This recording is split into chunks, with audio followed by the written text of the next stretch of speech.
whakarongo ki te tangi a te kori mako. Kōrero flowing out the hooker force. Kaupapa relevant, kaupapa out of bounds, kaupapa exigent, kaupapa paramount. Nā ko nā whakapiri mai ki te kaupapa tino whakahira hira whakarongo pi kari kari mai. Hare hare mai, o Taringa hare hare mai. We gotta gather up close everybody, gather up close everybody. Kani move that body, kani move that body. Kei ngā torotoro ngā nui, kei ngā torotoro ngā roa, whakapiripiri mai, whakatatatata mai, anei kia mātou tokotoru, e whakapāho atu nei kia koutou.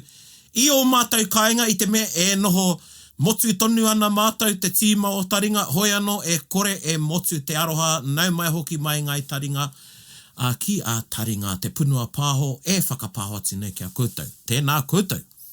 Tēnā koutou katoa. E manako ana kei te noho koutou i te haumarutanga, me te hāneaneatanga, e mihi ana kia koutou katoa. Tēnā koutou. Tēnā koutou katoa. Love the energy, guys. The energy. Some great energy in that, mihi. The energy. The moody. Te mauri. Te mauri, te ihi me te wana.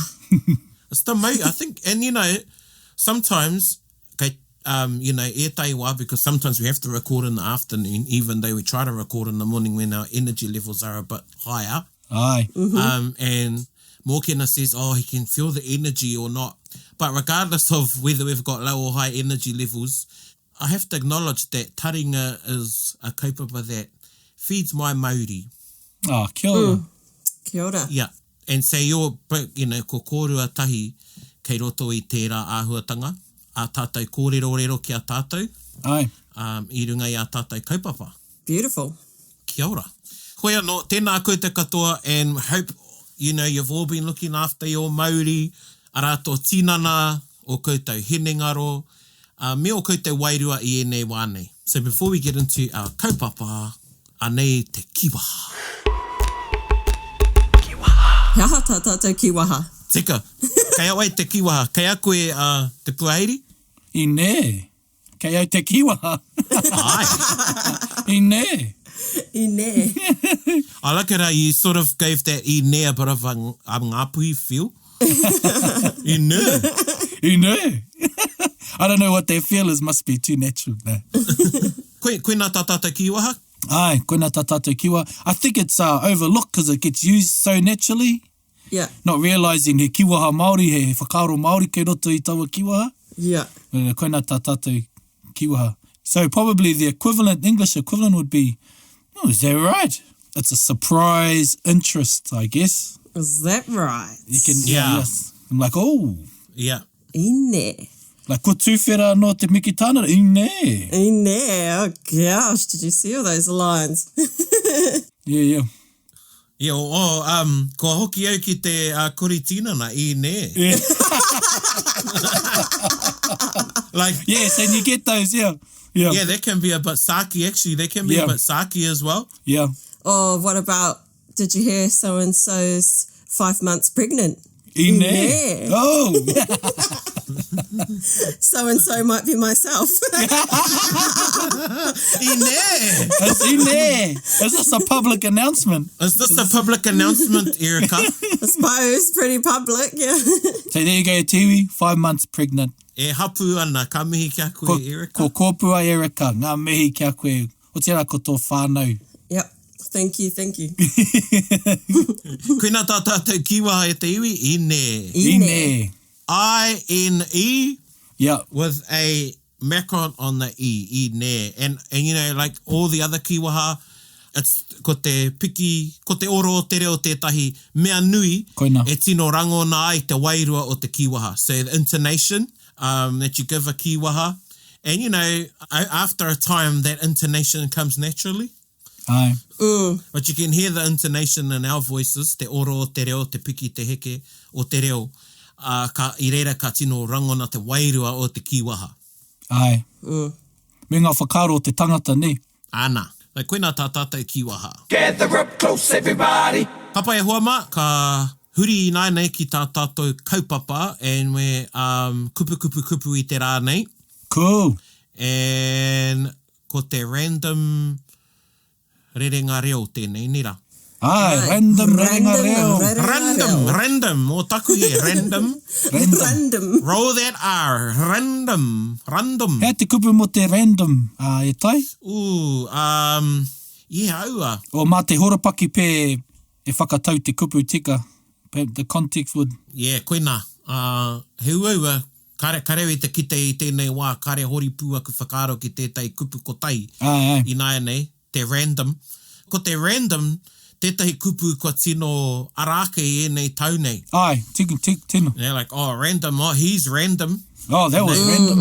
Yeah. There's so many things, you know, it can be ohorere, Yeah. whawhati tata. Ah, whawhati tata, yeah. Ko te Yeah. ka tūpono. Yeah, te random. Yeah, tika. Yeah, hoi anō, koina pē hei wānanga mā tātou a taihoa. That was random. Ana, random pai tēnā. So this is our second random rerenga reo we've done, eh? It Or is will too. be. It is. Oh, i ne. Yeah, this is the koine te mea tuarua. I thought we've done a few more, but we've only done, this is only the second one. Yeah, I think it's because a lot of our conversations are random, so they all roll into one. Ka pai. Hey, kei awai ngā random, ngā mea hei kōrero mā tātou. Okay, here's one. So you have kupu like whakaaro, whakata, whakahua. Why don't we macronate, if that's a word, macronate or macronize? Macronize. Why don't we put pōtai on those kupu? So you've got W-H-A-K-A-A-R-O for whakaaro. Why don't we save an A and just put a macron on one? Oh. Pai tēnā pātai? So instead of Yeah. it being like whaka and aro. Yeah. Yeah, I guess that's the clue why we don't. Oh. Let's do that, you know, so let's do whakāhua. Yeah. And like how they used to do on Electric Company. Remember? Aye. No? So I'll start. Aye. Ready? We'll do the Yep. first one. And then you just pick which going to go after the after the first whaka. Okay. Whaka. Aro. Whakaaro. Okay, you ready, Erika? Yeah. Whaka. Ai. Whakai. Ai. Whakai. Ka pai. Pai tēnā. Okay. Okay, whaka. Ata. Whaka. Whakata. Whakata. Oh, I hear you. Yeah, God. Whakata. Nā we hear. Ana. Oh, you know that. But those are good. Yeah, those are good examples, though. Yeah, koutou e te iwi, that'll give you an idea of why you don't need to put macrons on those. It's not a case of not needing to, but writing them as such shows that that it's the coming together of two kupu. Kia ora. Yeah. So it's a compound word, ne? Yeah. And so that's a prefix is the whaka. Yeah. And then you have the verb, I guess, or whatever the word is. Yeah. And if it's the same vowel as the end of whaka, you keep it as such to show that it's a compound word. Yes. Cool. And you turn it into a verb Tika. by putting the whaka on it, Kia ora. True. the prefix. Yeah. So that's how you can use like tutuki and pou, which are Yeah. kupu tuoti, statives. Yeah. Now we're getting a bit random. But to make them a verb is you put the whaka because you're creating an action of it. Yeah. Are there more examples where there's a double vowel, but it's not using the word whaka at the start? I can only think of one at the moment, straight off the top of my head, is ātāhua. Yeah. Oh, yes. Yeah. Ātāhua. And is that the same sort of thing, like ata and ahua, two separate words? Ana. Okay. Yeah. And how That's te it. ātāhua? Beautiful. Ana. Ine. Oh, ine. Yeah, so back to āhua.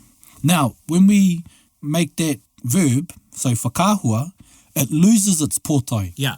Oh, yeah. So these are writing conventions, eh? Ai, koinei, So koinei. koinei ngā tikanga tuhi a te taurawhiri i te reo. Taurawhiri. And because you've already lengthened the vowel sound, because there's two there in the written, you don't need to put another macron on there to show. The macron is redundant, I should say. Kia ora. Kia ora. True, because then it'll be whaka ahua. Yeah, you'd be whakahua. Ana. And if, someone was to argue to me, well, why don't I write it with a macron then instead of having two? Well, it's showing, it's, again, the reason why you write it like that is because you're showing it's a compound word. It's the coming together of two kupu. Compound word. Kia ora. Okay, kia ora. I actually have seen people write ātāhua with A-T tohu on the next R. The third R. Well, they only, instead of doing the double R's, they just do the one R with a macron. So that wouldn't be correct, eh?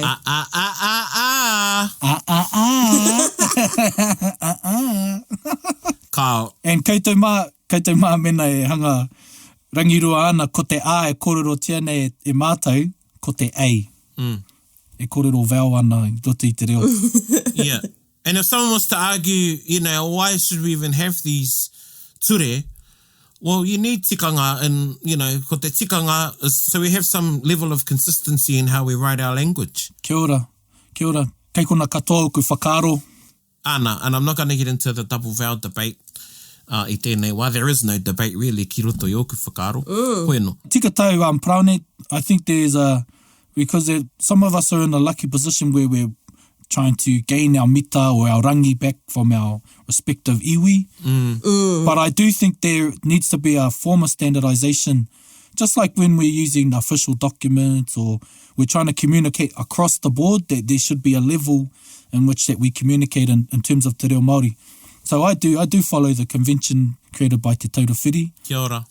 I think too, the other interesting thing about ātāhua, it's the coming together of ata and āhua. But when you write ātāhua, the first A has a macron. Aye. Oh. Yeah. Yeah, because that's how you say it, ātāhua. You don't say ātāhua. Yeah. You say ātāhua. Aye. Yeah, and it even sounds funny, I think, if you say ātāhua. Yeah. Ātāhua. Ātāhua. Ātāhua. So that's interesting. Ne. Ana. So one thing that I struggle with when, say, trying to write something is starting the sentences off. So I know, you can do the tenses, so ka, ke, I, etc., etc. But when do you use things like otirā, ara, ina, those types of words? Cool. Mawe tīmata puaeri. Hoi no tāku e kākai ngā kōrero kōkurango nei au. I just copy what I hear from people and well, no, the thing is, I get it.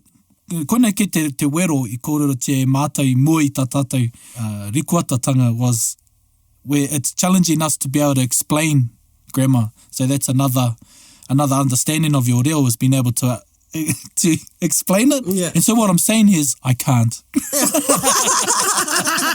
In there. But yeah, Gosh. otirā, hea te tahi rerenga, praone, tēnā koutou katoa, otirā ko tō whānau. Yeah. Is that, yeah. So, acknowledgements to you all. And your whānau? And in addition to your family. And also your family. Oh, okay. Would that be referring to family that aren't there? Because wouldn't they be included in the koutou? Yeah, well, you could be koutou, otirā. Oh, otirā kia tātou katoa. Yeah. Okay, yeah, okay. Yeah. No, pehe o whakaaro praone, o te otirā. Yeah, it's to connect sentences or clauses. Koina te otirā. So that's why you wouldn't use otirā at the start of a sentence. It's to connect two sentences or ideas together. Kia ora.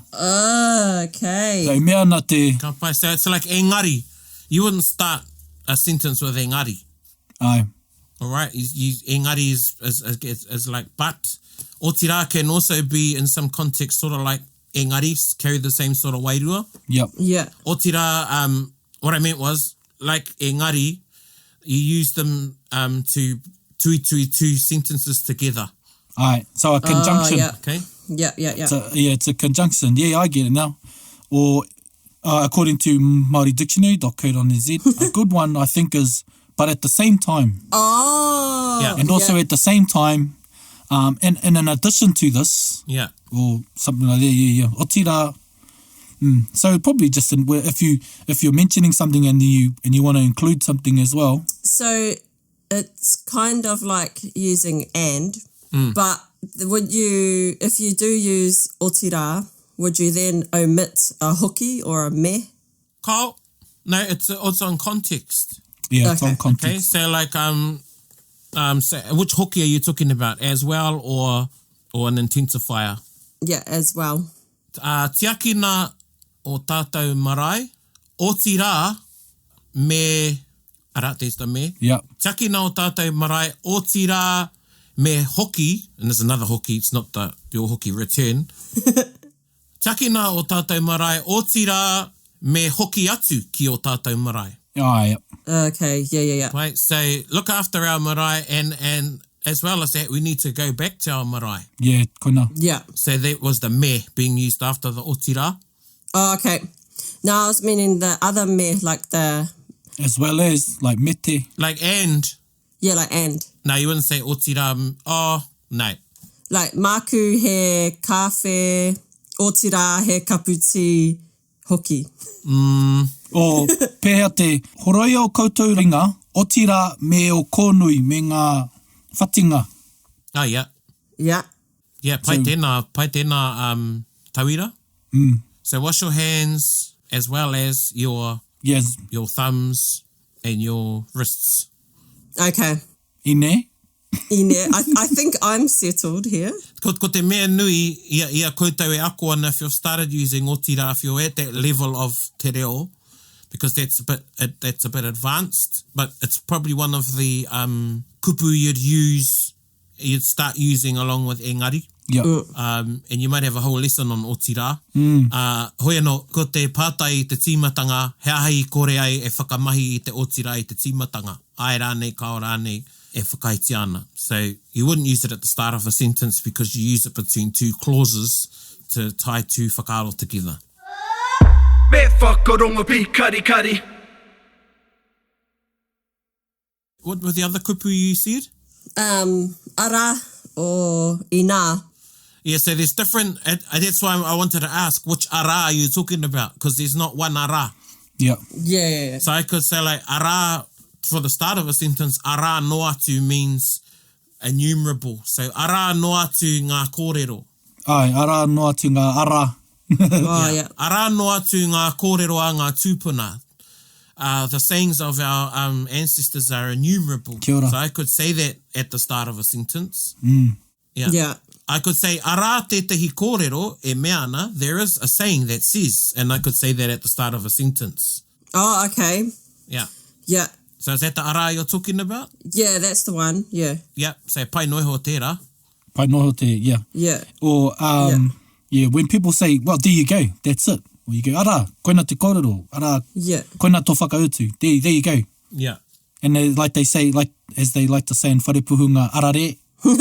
Arare. You're looking for something, arare. Arare. Yeah, so you can pai ana te ara. Right. Okay. Ara no atu. Yeah. Ara tētahi whakaaro. Oh, yeah. Yeah. But the other thing with ara is you can use it too, like otirā. Oh, okay. You can use it between whakaaro as well. So can you give me an example, please? But that's a bit different. It's different. So I'll say, kei kāwhia a Ngātihi Kairo e noho ana. Ara, kei waipapa. Oh. So Ngātihi Kairo lives in Kawhia, but at Waipapa. Oh, okay. Yeah. Specifically at Waipapa. Yeah. Yeah. Or, yeah. Specifically Or I at, could say, kei te au ki te tonga, tētahi wāhanga nui o Ngāti Raukawa. Ara, kei manawa tū, ara, kei horo whenua, ara, kei ōtaki. Oh, yeah. Kia ora. Oh, okay. Yeah. So that's a different ara. Yeah. Oh, good one, though. Good one. What a nice. Good one. Good one. Good one when you want to, like, Juicy one. get really specific on whatever you're talking about. Yeah. Yeah, ko tētahi o aku he mokopuna nāku, he uses that a lot actually I wana kōrero. So he'll use it like this. E haereo ki te taone ara, e hoko ahi krimi ara, ka haere ki te kaukau ara, I kite au aku hoa ara, which is fine. It's good because, kei tērā taumata o te reo ia, and someone who's using it say like and, so the ara there can be and. Yeah. Yeah. And just pēnā noki te reo a te tamaiti, and then I went, and then we got and then I went, and then I got Yeah. Cute. Yeah. And then just the other one I mentioned was Īna. Yeah. Which Īna? Ine. Like, one example I can remember from last year was talking about somebody who was lazy. And the sentence was, Ina he hoi ko nuki nuki. Yeah. So, like, they could have just said, he hoi ko nuki nuki, eh? But Yeah. what does the ina add to it? Was emphasis, eh? Oh, okay. Yeah. Like, how lazy that person is. Yeah. Ina- Ina te koretake o tērā tangata. Ina te reka o te kai. Ina te nui o te rākau. Oh, all that stuff. Yeah.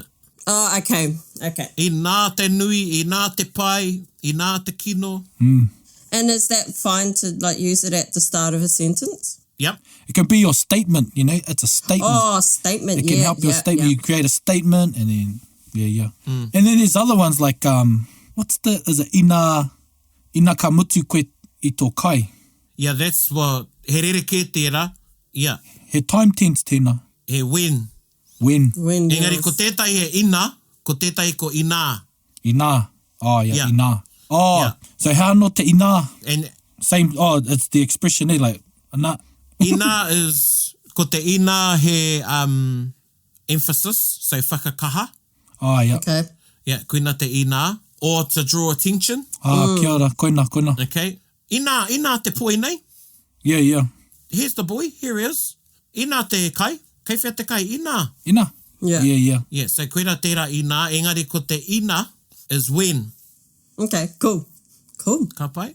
All right, ka pai. Ina mohi o pai koe ki te whakamahi I te ina tēnā kōrero mai. Tēnā kōrero mai.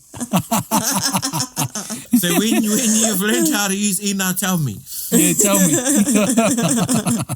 We'll go back. So we'll go back to the first ina we were talking about. So ina te nui o tērā whare. All right. Yeah, so like making a statement, Ka pai.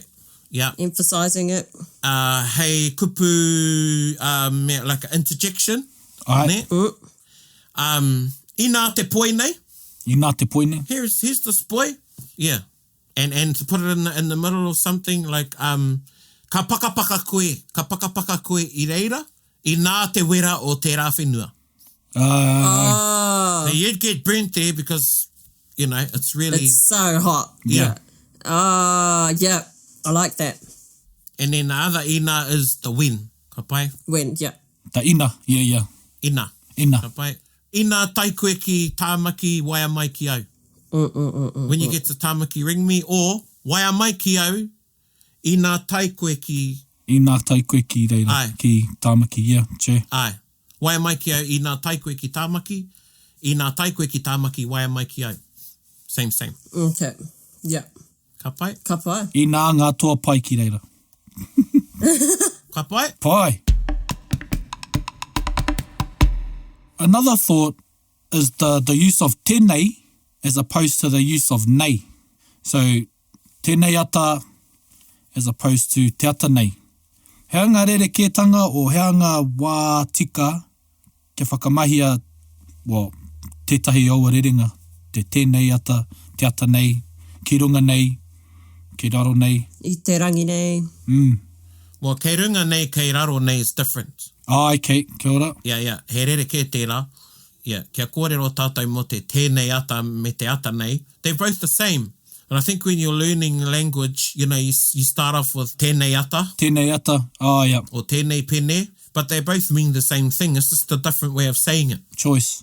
Yeah, But Okay. tēnei this, te ata nei, it comes down to the preference. kia ora. And sometimes it's personal and it just comes out naturally. Yeah, Yeah. yeah. Yeah. See, I could say, I tai mai tēnei, I tēnei ata nei. Ai, I could say, I tai mai tēnei, I te ata nei. Ne? I tai mai tēnei, I tēnei ata nei. This very morning. So it's little bit different. That's the same. Yeah. So so you can say tēnei ata, te ata nei. What about with, can you do the same thing with tēnā and tērā? So like, what if I was like... Yeah, tēnā pene nā. Oh, right, yeah. I could say... Te pene rā, yeah. I could say te pene nā, tēnā pene nā. Tēnā pene nā. Ooh. Don't hear it as often with the tēnā and tērā, eh? You'll hear it more from older speakers. Yeah. And you'll also hear nana and rara. Rara. Yeah. Rara.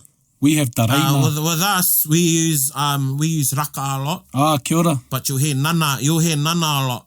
Te rākau nana, ne? Oh, true.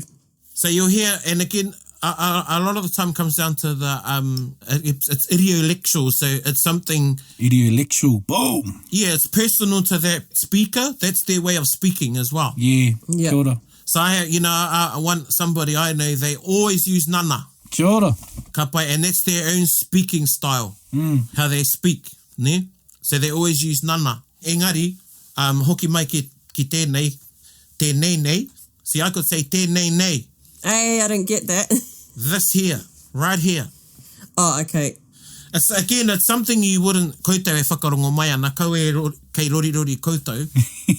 As I said, it's idiolectual. You're not going to get to a level of this way of speaking until you've got a really good command of the language and things start flowing. Aye. You know, naturally. Karere Māori. Yeah, true. Karere Māori te kōrero. You're not thinking about it. Yeah. Okay? So ki tēnei nei.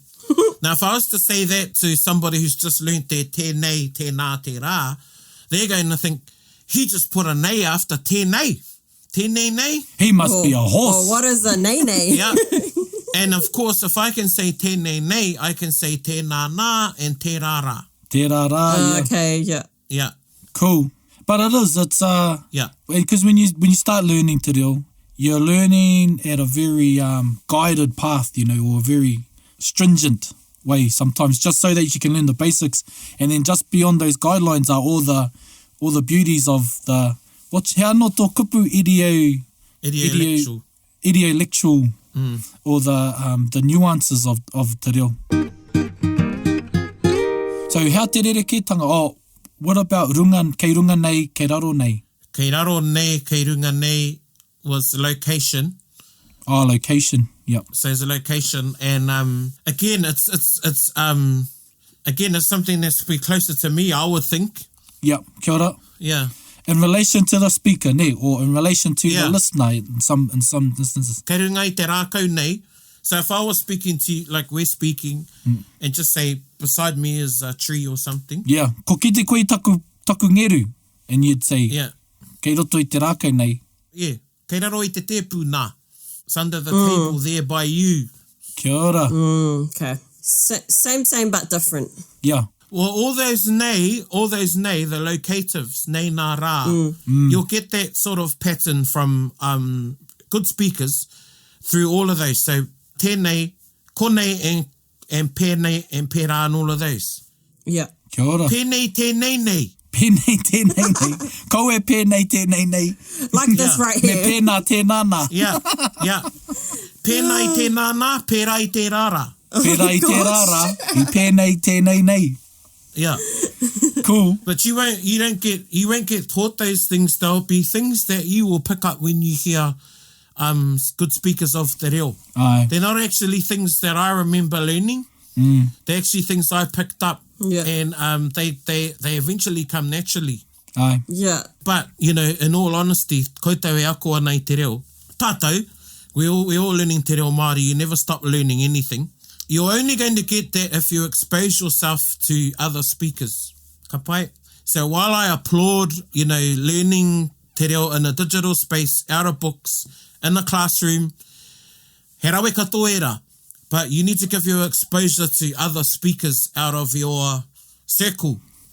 Ka pai, because otherwise you're going to only hear one form of speech of te reo. Yep. Ka pai, yeah. and we've said this previously, go to hui Māori. You know, you'll hear this way of speaking in whai kōrero and conversational speaking. Tika. Yeah, I can attest to that. Like, ever since from the start of we started explaining Otirā, my exposure to speakers made me realise how to use that. And yeah, so this challenge is really fun, is trying to explain it now. And you know, ētahi wā, kia koutou te hunga kōrero Māori, ētahi wā, e harai te mea me haere rawa ki tētai hui, e whai wāhi ai hui Māori nei, hui motuhake nei, engari me reo Māori te hui. Karangahia ētahi he noho ki te kawhe, kia rere Māori no te reo, i wainga nui a koe me te hiatu. Nā, i reira ka puta Māori mai e nei kōrero. Ne? Tika tau. Pēhea te whakamahinga o te nā, i roto i te rerenga i tau nā whare. I tau nā whare? Yeah, I sort of know how it's used, but I hear a lot of, I don't know if it's mātātua, or it's just what people use, what native speakers, tēnā koutou, i tō koutou nā karaki i tēnei ata. Is that the right use? Yeah, again, ne hoa, it's going back to that, you know, the natural flow of te reo, and it's something that becomes just a part of you, of your language. Yeah, engari tika, ka rongo i te hunga mōhio ki te reo Māori, kōrero i te reo Māori, ko te reo tēnei kia rere. Ai, tika. Ne? Tētaia te ata noho me te ki, you can put a nā here. It's something that you'd pick up. Yeah, that's what I've noticed too with that nā. Yeah. It's beautiful because it's different and you can tell it's so natural. But you get it as well. You get it at the same time, like understanding it. Well, it's a conversation he pai tēnei kōrero because, you know, and it's not the first time I've had this conversation, you know, ētahi wā i ngā kūrareo. You know, some tauira say, I hear whaia such talking like this, you know, like the pēnei, tēnei nei. Yeah. Ki konei nei.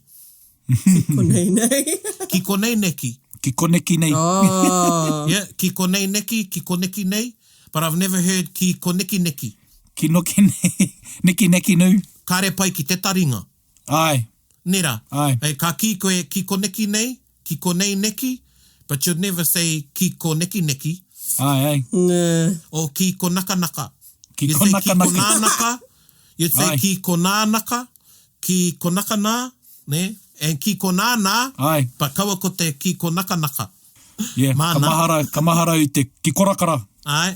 Tua ki rere, korakara. Ki korakana. Like, ai. Taringa. Another one I've been pondering is ngā momo kupu mo te kawe, hari, tari, hāpai, hiki, wera kupu katoa, kia tātou, hea ngā rere kētanga.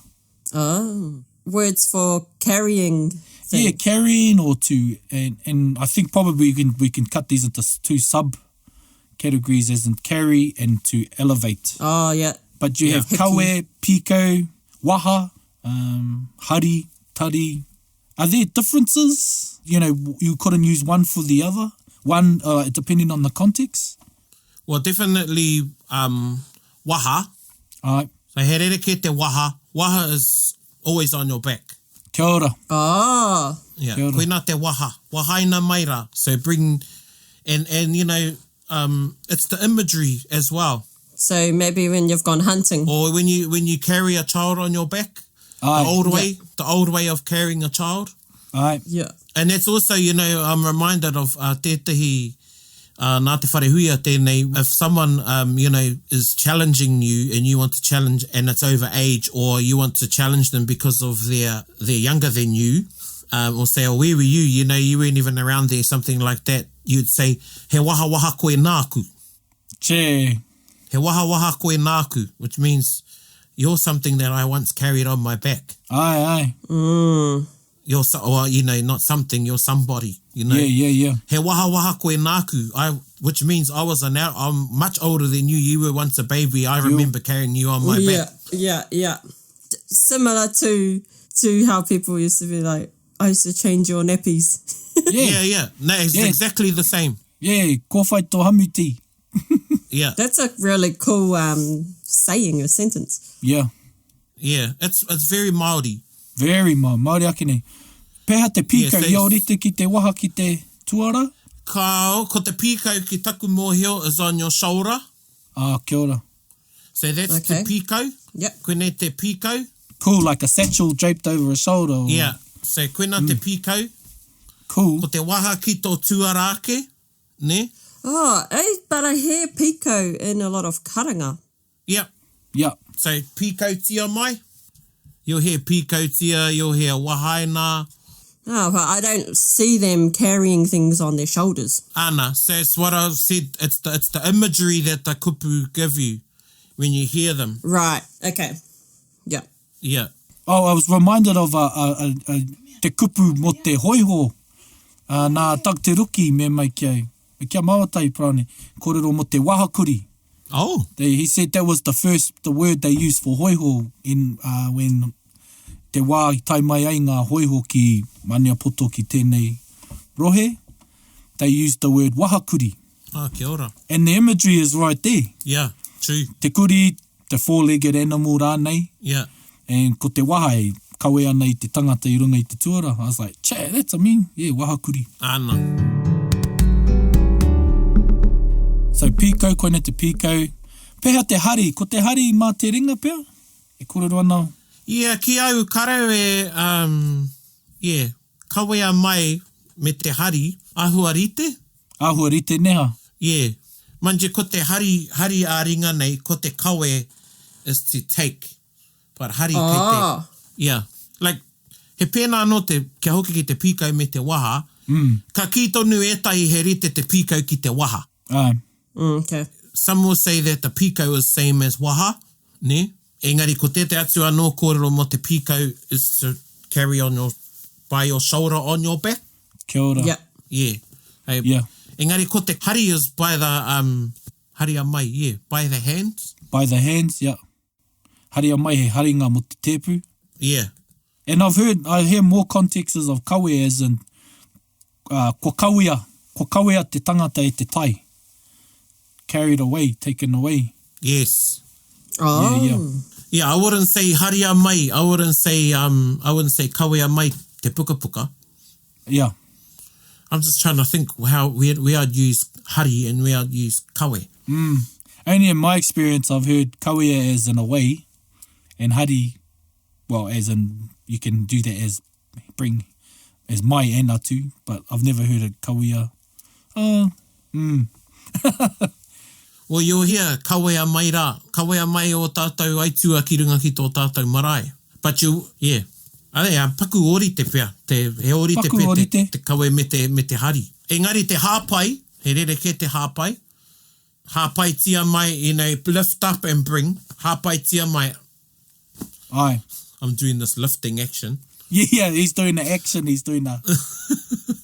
So, hāpai... He tohu. So, ko te hāpai, pēhea te hiki... Hiki, yeah. He orite, te hāpai ki te hiki... Hiki tia. Well, again, kei te hoki au ki ngā haka. Kia ora. Nei, ko tētai hiki tia. Hapa inga. Aye. Yeah. He rite. Okay. So all kupu used for certain, I guess if you want to specify an action, explain an action to someone. Me mātou koe ki ngā kupu tika mo taua horopaki, mo taua āhua, kia kitea pai e te tangata hea tau e kōrero ana. Ana. Ai. Ana, koina tētahi he wāhanga nui tērā no Te Reo. Arā, ko te mā te kupu e whai whakāhu ai te tangata. Koina, Yeah. koina hoki. Yeah. Ana, pēnei te karanga e kōrero Yeah. nei koe. Erika, pīkau tia mai. Wahaina mai. Pīkau tia mai ngā mate maha i runga i a koutou. Yeah, kia mahara te te tangata taua e nā kupu, kia whakaahua te tangata e nā kupu. They're pretty powerful images. Yeah. Imagine the massive ngā kawe mate o te motu, ka whakaekia te marae o tūranga waiwai. Imagine people carrying bodies on their back. And the burden, because that's what you're creating is an imagery of burden. You're carrying these off, and they're saying, bring them forth so we can all tangi together. Yeah. Meaning, take that burden off your back and put it on the marae. Kia mō tētea, kia tangihia ai tātou katoa. Yeah. Massive imagery. Beautiful imagery. Yeah, tērā āhuatanga. Ana.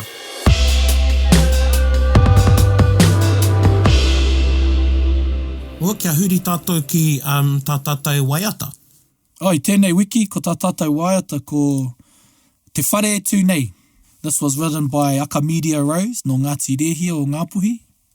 And it was first performed at Hui Aranga in Wanganui, the late 1960s. Okay, hang on. So that's just a nei, not a te nei broken down? What did I say? Te Whare Tū Nei? Yeah. Well, The house standing here. kei hea te whare e tū. Yeah, kei hea te whare e tū ana. Okay. Kei kona, kei konei rānei. Cool. No reira, whakarongo mai.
Kani move that body. Ka rawe tēnā waiata. Ka rawe. I nā te pai. I nā te pai. And mehe mea, just while, before we wrap up, mehe mei ware au, I he rānei, Ine e rua nā kupu. Ine. Ine. Ka pai. Hoi anō, koe nei tātou kōrero e hoa ma, kua taiki tōna wāhi, e ki ai tātou kotutuki. Nō reira, e mihi ana kia koe te katoe te iwi, ai piri mai nei, kia Taringa i tēnei wā. And that was random Rerenga reo. Yeah. I quite enjoyed that wānanga we had. It always amazes me how much kōrero comes out of these things. And how much more confusion it gives me. Yeah, and that. But you love it, yeah. But yeah, you something love get, it. Yeah, addicted to. Ai. And yeah, if you really want to get koutou te hunga moihio ki te kōrero I te reo, he pai ngā puka, he nui ngā puka pai, engari ngā puka heni Jacob, mai te kākano, Te rito, and koina. te iti kahurangi. Ana puka e toru, and yeah, and koutou kare anō, or actually tātou katoa, he pai ngā puka Winifred Bauer. Ki te ui tēnā. Yeah. Pē ki pai pera. The read reference grammar of Māori, Pēr te kaumātua taua puka puka. Winifred Bauer, Ai. e kaumātua, tino kaumātua nei. So tēnei, and then John Foster, he kupu whakamārama. This is more of a Yeah, pai koina. self-help course. Yeah. Yeah, engari he pai ngā kōrero I roto, and engari ko tētai tino puka puka ki au, ko te puka puka Ray Harlow, Ray Harlow. a Māori reference grammar. Koe anō, koina e te iwi, e mihi ana kia koutou katoa, I piri mai, ko mātou tokotoru tēnei o ngai taringa I konei, e mihi atu ana I konei nei, Ine. Kia koutou nā. e mihi atu ana kia koutou nā. I tō koutou nā whare puta nua. Āna, I o koutou nā whare puta noa. Hei ko nā mai rā. Hei kona. Bit whakaronga pi kari kari. Get the rope close, everybody, buddy. Taringa, taringa, taringa. Yeah, tahuri mai ki o. Whakarongo ki te tangi a te kori mako. Kōrero flowing out the hooker force. Kaupapa relevant, kaupapa out of bounds. Kaupapa exigent, kaupapa paramount. Nā ko nā whakapiri mai ki te kaupapa tino whakahira hira. Whakarongo pi kari kari mai. Hare hare mai, o taringa hare hare mai. We gotta gather up close everybody. Gather up close everybody. Kani move that body. Kani move that body. Taringa, he mea tuku nā te wānanga o Aotearoa, ā nā te māngai pāho I tautoko. To listen to more episodes, search for us on your podcast app and subscribe. Taringa, whakarongo mai.